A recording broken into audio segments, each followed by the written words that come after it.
आपण करणार आहोत साबुदाणा भजी। बोलमध्ये 1 कप साबुदाणा घेऊया। पाण्याने 3 ते 4 वेळा धुवून घेऊया।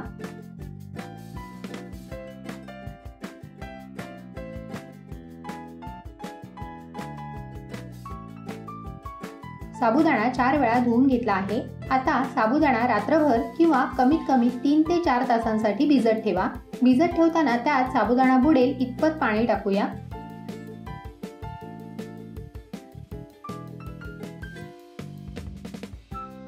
चार तास झालेले आहेत।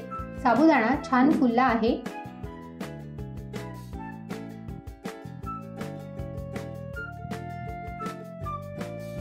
मोठ्या बोलमध्ये काढून घेऊया, जेणेकरून आपल्याला बाकीचे जिन्नस मिक्स करायला सोपं जाईल। 2 मीडियम साईजचे बटाटे वाफेवर उकडून किसून घेतले आहेत, ते टाकूया। अर्धा कप भाजलेल्या दाण्यांचा कूट, 2 कुटलेल्या हिरव्या मिरच्या टाकूया, अर्धा टीस्पून जिरं आणि चवीनुसार सेंधव मीठ ऍड करूया। मिश्रण छान मळून घेऊया। तुम्ही उपवासाला जर जिरं खात नसाल तर टाकू नका। जर तुमच्याकडे उपवासाला आलं, लिंबू, कढीपत्ता किंवा कोथिंबीर चालत असेल तर तेही टाकू शकता। तसेच उपवासाला रेग्युलर मीठ खात असाल तर सेंधव मिठाऐवजी ते टाका। 2 टेबलस्पून भगर पीठ ऍड करूया। या पिठाने भजी कमी ऑइली आणि क्रिस्पी होतात।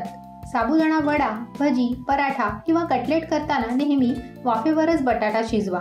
वाफेवर बटाटा शिजवणे म्हणजेच कुकरच्या भांड्यात स्वच्छ धुतलेले बटाटे पाणी न टाकताच झाकण लावून शिजवणे। असं शिजवल्यामुळे बटाट्यांमध्ये पाण्याचा अंश नसतो, त्यामुळे आपण जी रेसिपी करतो ती सॉगी होत नाही। अजून एक टीप आहे, ती म्हणजे उकडलेले बटाटे गार झाल्यावरच रेसिपीमध्ये वापरावेत। भजीचं मिश्रण तयार झालं आहे। भजी तळून घेऊया। आता वेळ झाली आहे सबस्क्रायबर शाउट आउटची, जो आम्ही रँडमली सिलेक्ट करतो। Shout out to Swati Pevekar. Thank you so much for your support. जर तुम्हाला पुढील सबस्क्रायबर शाउट आउटमध्ये आपलं नाव पाहायचं असेल तर चॅनलला सबस्क्राईब जरूर करा।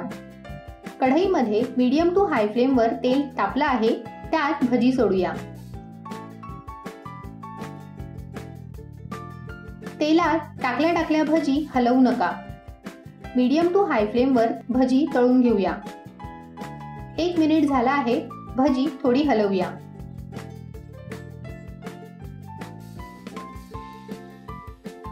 दोन मिनिटं झाली आहेत। भजी फ्लिप करूया।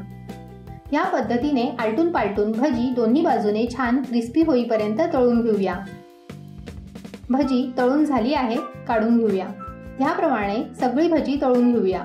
भजी सोबत मिरची हवी असल्यास मिरचीला स्लिट करून घ्या।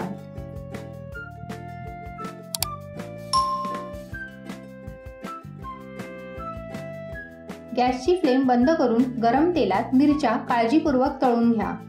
तुम्हाला जर ही रेसिपी आवडली असेल तर व्हिडिओला लाईक, शेअर आणि चॅनलला सबस्क्राईब जरूर करा।